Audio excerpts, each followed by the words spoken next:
पिताजी, मुझे मत मारो, मुझे राम का नाम अत्यंत प्रिय है। मैं अब अपने प्राणों को छोड़ सकता हूँ पर राम का नाम नहीं।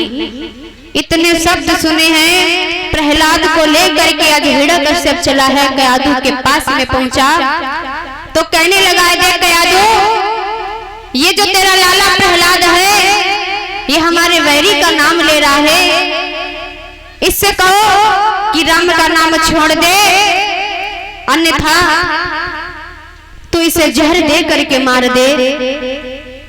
जब ये शब्द सुने हैं तो मैया कयाधु कहने लगी है कि महाराज, ये मेरा पुत्र है, मैंने इसे जन्म दिया है, भला मैं कैसे मार सकती हूँ। तो हिरण्यकश्यप कहने लगा, कयाधु, अगर तू अपने पुत्र को नहीं मार सकती तो आज से तेरा और मेरा नाता भी खत्म हो जाएगा, इसलिए मेरी बात मान, अपने पुत्र को समझ जाए तो ठीक है, नहीं तो इसे जहर दे करके मार दो। इतना कह करके हिरण्यकश्यप वहां से चला जाता है। तो मैया कयाधु समझाने लगती हैं प्रहलाद को कि बेटा, पिता की बात मान लो, अपने बैरी का नाम छोड़ दो, वो जैसा कहते हैं वैसा करो। तो प्रहलाद कहने लगे हैं, मैया तुम भी मुझसे राम का नाम छोड़ने के लिए कह रही हो, अब आप भी सुन लो, मैं राम का नाम नहीं छोड़ूंगा।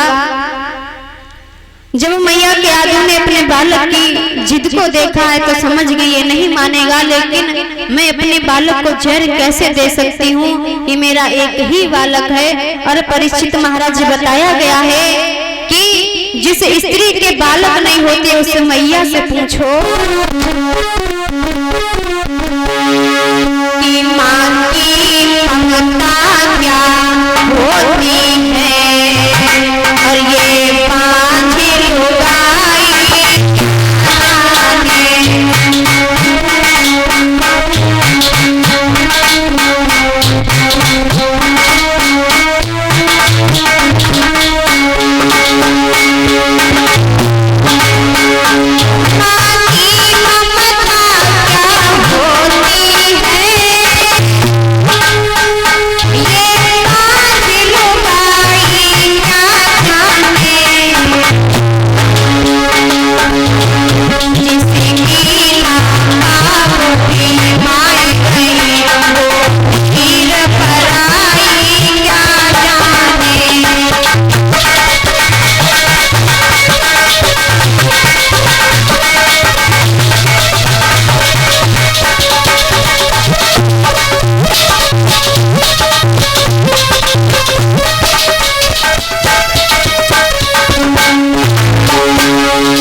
कोई बालक नहीं होता, उस मैया से पूछो कितना दिल तड़पता है एक बालक के लिए, एक पुत्री के लिए। लेकिन आज मैया अपने लाला को जहर देने के लिए तैयार हो गई, हाथ में प्याला लिया है, उसमें जहर मिलाया और ला करके अपने लाला जब प्रहलाद के पास में आई तो मैया रोने लगी, कहने लगी हमारा लाला भी बहुत छोटा है, इस जहर को कैसे पिएगा।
आज मैया सोच रही है कि मेरा बालक इतना छोटा है, मैं इसे जहर कैसे दे दूं। लेकिन आज मैया ने मजबूर होकर के अपने पुत्र को जहर दिया और जा करके एक कमरे में लेट गई, रोने लगी।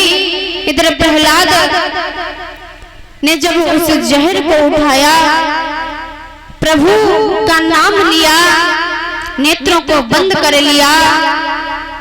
जब नेत्रों को बंद किया है, आज प्रभु का नाम लेकर के जैसे उस जहर को पिया तो प्रहलाद को कुछ नहीं हुआ। जब प्रहलाद को कुछ नहीं हुआ तो भाग करके अपने मैया के पास में पहुंचे, कहा मैया देख तेरा लाला जीवित खड़ा है, तेरे लाला को कुछ नहीं हुआ। जैसे ही मैया के आदू ने रोहितास को प्रहलाद को देखा, अपने सीने से लगा लिया।